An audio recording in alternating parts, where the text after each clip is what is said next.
Breaking news eza ba sango ya Congo na banda kuna bino epesa makana mopalanganisi ya sango malamu le messager de la bonne nouvelle Proverbe 30:30 Didier Forme Ibota Songo Didier Songo kuna ba intime.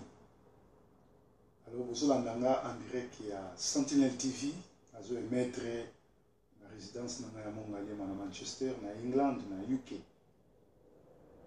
Alors, vous avez appelé, vous avez benga, vous avez tourné, vous avez nzambe, vous avez rasouté, vous avez rasouté. Qu'est-ce qui se passe? Espagnol, qu'est-ce qui passe? Au fait, naloba trop. Maramunyo son naloba, sur le côté na Facebook nanga, au côté na WhatsApp nanga, yango ezokende na boko kisama. Moko na moko. Yango nangonga oyo basage basala nini? Bavandaka atelemi a croiser les bras azotala ba réalisation masolo tout ndenge ezokende kokokisama moko na moko. Nazali messager nkolo na terre sango malamu na ali congolais de père et de mère na ali bongo mwana nsomi na ali bongo grand combattant nationaliste congolais. Alors makambo ya mboka eza très important to lobela yango. Ça m'étonne, ça m'écoeure, je salanga pasi ya komona bato mosusu bakomosala ba message ya Congo na kati information atie ba publicité pour kosala mbongo. C'est-à-dire même pas na souci ya ba Congolais parce que même na bamboko tovandi na poto, na France, na Belgique, na Allemagne, na Angleterre, tout ça on a noté na en pleine information bakata batia publicité et loko ya kulia to ya kusoma. Alors botika biloko wana c'est pas bien. Alors na yaka pe ko sala ba émission tie ba breaking news tie pour na rezo ba view ba futanga na internet bien que na futama internet futanga mais na sala ka ba émission il y a éveil patriotique. À part éveil patriotique étant un évangéliste du Seigneur Jésus-Christ, un évangéliste de Yoshua Mashiach plutôt, un évangéliste de Yoshua Mashiach, de Dieu Tout-Puissant Adonai, je prêche la bonne parole du royaume pour essayer de sauver les âmes perdues. Alors, aujourd'hui, qu'est-ce qui m'amène? Aujourd'hui, ce qui m'amène, c'est parler sur ce qui se passe au Congo, surtout que les dernières informations, les dernières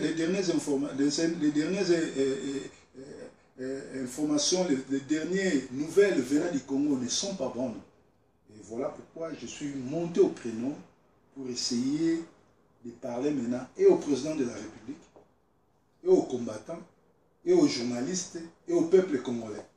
Donc, le message nanga oyo, nazo s'adresser au président de la République, nazo s'adresser au président Fachi, il y a un président de la République, nazo s'adresser aux combattants du monde entier, nazo s'adresser aux partis politiques, nazo s'adresser aux Congolais partout dans le monde. Alors, on a commencé à moi, botika ngana tanga muke muke pour tout bosanate makamni na olobale. Alors, étant Congolais de père et de mère, ils allaient likambo futo lobela ngo mikolo parce que ça masolo na biso mboka. Ce que Fachi doit faire pour sauver son avenir, pour sauver le Congo, pour sauver son quinquennat. Quand le Sénat entrave le fonctionnement de la justice et va contre la vision des chefs de l'État, est-ce que ce Sénat est-il utile encore? Non, Monsieur le Président, c'est ce qu'il dit. Le Sénat n'est plus utile, il faut dissoudre le Sénat. Parce que Macky Sall, ton homologue sénégalais, l'a fait et il a gagné beaucoup d'argent, qu'il a construit des barrages pour l'utilité de son pays. Au Congo-Brazzaville, il n'y a pas de Sénat, ils vivent très bien. Naï Nazali combattant, na combattant Tshisekedi, parce que toujours reproché que Azali toujours lié ba métier na ba Rwandais au baza ba bourreau na biso. Que Azali kotika ambassadeur rwandais na Congo asala ka ba déclaration azali kotika armée rwandaise o infiltra biso ezala toujours na Congo, azali kotika les criminels génocidaires rwandais Paul Kagame a continué ko arnarguer biso, ko sakana na biso pe ko diriger toujours Congo. Mais après réflexion, naye komona ke à part Tshisekedi Félix, tozana mutu moko aza mieux placé tel lelo pour sauver le Congo. Donc eloko ni tokoki kosala na place to fingaye, na place to inaye, il faut siko to tia pression à sala musala ya ki président ya Congo. Na été so vous comprendre. C'est-à-dire au départ, naza contenté ndenge ya comment président, naza contenté na alliance na ya sali, mais na ko se rendre compte que car yé na position azanango, soki biso nyonso tout ba combattant, ba congolais, ba parlementaire debout, to tia pression à ko changer, à ko trahir te, à ko zoa makasi ya ko libérer Congo parce que ti le Congo ezali sous l'occupation rwandaise. N'avez ça pour cela, très bien parce que bamsou aloba yoza combattant de nini vrai combat et ali lelo ko bunda ko fingate vrai combat et ali to changer situation na Congo mais ça fait plus de 20 ans tozo bunda libanda Rwanda azo profiter ko yiba azo profiter ko boma Rwanda a installé même usine ya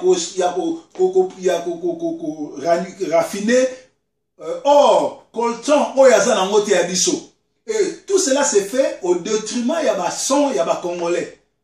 Donc il y a eu génocide au Congo, ba trouble ozo na Congo, Rwanda mutazo salango azo créer ngo pour profiter na ko piller na ko yiba biso.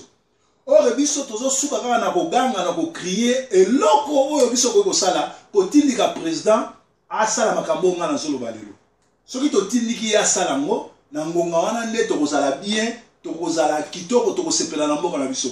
Parce que la bête arrive. Toujours qu'on est lentement, sûrement vers le fin du temps. Kolo Yoshua Machia Azan Angela Zoya. Or, ça fait plus de 60 ans le Congo est indépendant. Ba Congolais ba travailler. Ba Congolais ba jouissant na ba richesse na ba moté. Le Congo n'a pas été maudit. Le Congo c'est un terre béni. Mais ce sont les Congolais qui n'ont pas été bénis parce qu'ils ont eu toujours des dirigeants qui sont des malfrats, qui ne sont pas honnêtes. Talanet Sénat na biso etoni na ba criminel, etoni na ba miyibi, yangwa na bazo protéger ba miyibi. Et ça m'étonne. 24 heures après déclaration en Sénat, ti siko population bimi libandate ni pona ko benga na ba sénateur, ni pona ko kanga Sénat, c'est grave. Alors, boyoka oyo nga na komi. Le refus des sénateurs de livrer le voleur Matata Mpogno, c'est une gifle à fâcher. C'est un grand message que les criminels rwandais Kabila donne à Félix. C'est-à-dire, le président de la République doit savoir qu'il est piégé dans l'union sacrée. Et dans l'union sacrée, comme dans l'armée congolaise, il y a des infiltrés. Comme dans toutes nos institutions. Des Niaogabo, des Rouberois. Tous ces gens-là n'ont jamais été congolais. Même Vital Kamerhe n'a jamais été congolais. C'est un Hutu rwandais infiltré au Congo. Et ce sont ces gens-là qui sont arrivés de Tambo Mwamba. Il n'a pas de lien sur le sang, même sur le sol congolais. Moutulokola Moïse Katumbi, oh vrai comme on est Soriano, il est zambien juif. Marié à une Tutsi ougandaise, il veut devenir aussi président au Congo. Azana lié mon côté na Congo, mais il n'est pas président na Congo. Non, parce que c'est un voleur, c'est un malfaiteur, c'est un criminel. Alingi Aya a travaillé pour l'Empire Emma Tutsi. Alors, biloko wana il faut to boyango. Faut boyango. C'est-à-dire, le Sénat est infiltré. Et il a un message mounene oyo batindeli président Fati pour nous dire que tous ont préparé au coup. Pourquoi bango préparé au coup? Parce que président Fati Tisikoyo mutu azo aidé bango ba continuer au salaire ba coup. Ba boma batuna présidence ba tia ba bombe na ba avion na ye tout. parce que Atika, le cafard Kabila, en liberté, ce monsieur qui se pavane partout à Kinshasa, qui nargue les Congolais, sa place devait être en prison. Parce que c'est un criminel de grand chemin. Il a tué, il a plus de 12 millions sur son dos. Mais comment Moutouane Mouana, ou un criminel, ou un Iba, a nargué les Congolais, un monsieur de 50 ans, il est très sale, mal coiffé. Quand il sort en public, il est mal sale, il est mal propre. Un monsieur mal propre. Parce que c'est un criminel. Alors, qu'est-ce que le président Fati Fouassa la partie à Mongoï? Il faut dissoudre le Sénat. Bapesi passe à nord à dissoudre le Sénat. Comment qu'il y a un mot?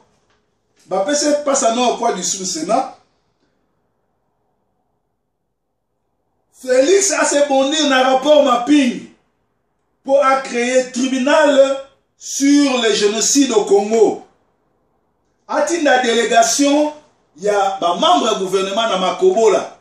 Dans le Mboka, surtout à Est, place au Boma, Congolais, place au Kabila, na armée rwandaise, envoyé par Paul Kagame, les cas pour ça, le génocide. Atia Bastel. Bastel, c'est-à-dire, Atia ba combo ya batunu sur Bakoufa en blanc et comme lié il y a génocide congolais et a créé tribunal na kati ya tribunal wana nesiko esika place wapi bakoya siko ko sani tribunal congolais wana ba sani esika wapi bakoya ko kanga Kabila oyo azali kafar oyo aboma plus de 12 millions de Congolais oyo a infiltré armée na biso na ba Rwandais et à place wana Nesikoyo, bakoya kolongola tous les Rwandais oyo baza na kati ya nini na biso. Ya institution na biso. Pe abanda déjà na masolo na ye ya oyo alobaki akosala recensement, akota na kati ya recensement. Pe lisusu, qu'est-ce que le président de la République doit faire? Il faut basala nyonso tout bazonge la constitution ya Mobutu. Parce qu'en réalité, loi Tchani eza loi Tchani te mais ezali loi Mobutu atika na constitution na biso. Soki loi wana ezongi na constitution na biso, nde esika wapi ba aventurier nyonso tu o ba okangama. Tolobi yango loi Tchani ezali bongo na kati ya constitution Mobutu atika. Esika wapi tomoni ba armée nyonso tu ya monde ya Afrique ba tous les 9 pays ils ont environné biso. Et quand ça va tourner bango na kati ya Congo pour na affaiblir biso. Comment état d'urgence ego simba soki na kati ya armée na biso ba généraux, ba colonels, ba majors, ba officiers nyonso tout wana sont des Rwandais. Deuxièmement, président Tshisekedi fois longolo likamuna alobaki ke ba Nyamurenge baza ba Congolais non. Toza na poto a biso en Angleterre pour notre nationalité ils ont individuel yo moko ke na homme office au côté ici ba déclaration na yo au côté ici claim na yo au niveau de la nationalité au fouti mbongo tout et tout bango ba bota le kota anenini ba zui record na yo ba tali soko za na criminal record te ba peso nationalité et nationalité ba zo pesa yo ba zo peso terre te ba zo peso nationalité mais ba zo peso mabilité. C'est ce que nous devons faire avec les Rwandais. Donc et là, c'est très important au Salango pour aider et permettre biso na ko stopper ba criminel oyo. Et là, on se fois ça la ligne. Biso ba journaliste nyonso, ba chroniqueur, ba congolais, toti ka ko benga ka ba Banyamulenge, ba Banyamulenge. Na Congo toza na secte Banyamulenge te, toza na dialecte Banyamulenge te, toza pe na village Banyamulenge te pe na Congo toza na dialecte mokoté sur les 400 quelques dialectes aux anango et le Banyamulenge. Banyamulenge ce sont des Banyarwanda. À partir de là, yo congolais, chroniqueurs, yo congolais, journalistes, benga bango des réfugiés rwandais au Congo. Et que ça malin. Ce qui nous a benga bango Banyamulenge, Banyamulenge, bozo pesa bango nationalité congolaise. Chaque mutu oyo aza réfugié congolais à côté na Congo, yemoko akende na immigration en Congo, asenga nationalité na ye. Totali ba record na ye. Totali criminal record na ce to monique à se comporter bien à s'intégrer à yebi kolomba moko ba langue ya Congo tous les 4 langues congolais to pese nationalité et aux malade et là on dit sous président Tshisekedi fois ça il faut nommer ambassadeur ya sika, nommer ambassadeur ya sika, nommer les sous banani. Tolobaki ambassadeur ya sika, a changé constitution, a nommé mandataire ya sika. Mandataire wana nyonso, parlementaire wana nyonso tout, mandataire, ambassadeur, faut bazala congolais de père et de mère, et puis bazala batumoko bazala ni na lien na peu perdre, ni na lien na criminel. Et puis, a sali déjà 2 ans et demi, à ce que dans la 3e année, à côté de ce qu'on a social, na aza Kasaïen, tous les deux Kasaï, population ya tous les deux Kasaï, ils ont immigré na Katanga, pe bazo kima ba province na bango. Pona ni pona nzala. Alors yi azali Kasaïen, aya a combattre loko wana, a créer misala, a redynamiser nini place diamant sala makuna na bakwanga, a renforcer yango et pe sa misala afin que ba Kasaïen bazala desengo ba wewa o batongi na Kinshasa bazongela misala na bango osala diamant. Yoza malam. Lisusu ye fois sala nini? Apesa ba combattant misala. Ba combattant IDPS, ba combattant ba parti nyonso tout les na Kinshasa ba créer misala. Par exemple ba combattant IDPS ba kozala ba soldat malamu, ba kozala ba agent malamu ya sécurité, ya ANR parce que bazali un esprit patriote. Ba ali batoyo bazo kenge la temple. Ba combattant wana nyonso tout ya IDPS soka pesi bango musala na kati ya immigration, na kati ya ANR, na kati ya ba misala wana nyonso tout ba kozala très utile parce que bazo bundela mboka na ndenga solo. Alors biloko oyo soki président Tshisekedi asali yango ekozala bien, ekozala pe bien, ekozala malamu pour sauver mboka. C'est-à-dire abana ko créer nos tribunal pour les crimes commis au Congo. Na kati ya tribunal wana Rwanda Gobima parce que ma rapport mapping est classable biloko wana nyonso tout yavana na sima rapport mapping bakokanga Kagame bakokanga ba Rwandais nyonso bakokanga na ba Rwandais o baza infiltré na kati ya armée na biso ba Rwandais le bayaka na musée Kabila bazwaka armée na biso bamema bango na Kitona baboma ba Congolais ba soldats congolais ba officiers congolais bino pe bozwa ba Rwandais nyonso tout baza infiltré na kati ya armée na biso botie bango na Kitona bozongiseli bango pe kaka ndenge bango basalaki na biso na Kikwiti balobaka Canada Nkondo kele lunkuni tula yo na tia betutala kana betayotula eli koloba soki nzete etabezali koni tiango na moto totala soki bimisa moto to yeto. Donc breaking news oyo nangi nango lelo yango président de la République ayeba ke Sénat ba gifle ye pe Kabila mutu azo manipuler bango nyonso. Kabila mutu azo sale ba blague wana nyonso tout pour être akoma na kimia diriger bien fois kana Kabila parce que Kabila c'est un criminel. Kabila nde mutu ayibi bambo biloko nyonso tout abukanga lozo ba carte banini Kabila tilelo ye mutu azo yibaka bambongo wana ye mutu aza na CC. Alors ye azo protéger un voleur pour quelle raison? Parce que Kabila azo luka sale mabe. Alors au cas où le président ali koyoka bisote sikoyo ekosenga to bengana na ye président Tshisekedi na Kabila na ba Rwandais to tia un démocrate mususu aux malamu. Mais Martin Fayulu a décevoir biso parce que biso to tia qui est confiance mais to moni a comme ça la politique ya Kabila baza na langage moko na Kabila et puis na ba makambo nyonso tout elekia a profiter atana eloko moko te oyo akoka ko profiter pour mato créneau ya ko sauver ba Congolais. Et ça là qui bongo analyse na ngai étant que messager Didier Forme étant que messager Nzambe Proverbe 30-30 on dirait qu'il y a mon galema bino bato bolandaka Sentinelle TV bo s'abonner bo pesa ba conseil bo benga et bo sa malamu. Et ça qui bongo on dirait qu'à Manchester depuis mon galema avec le messager Proverbe 30-30. Bye bye for now. Yesu Christo azakoya bongisa motema. Merci. Bye bye. Breaking news.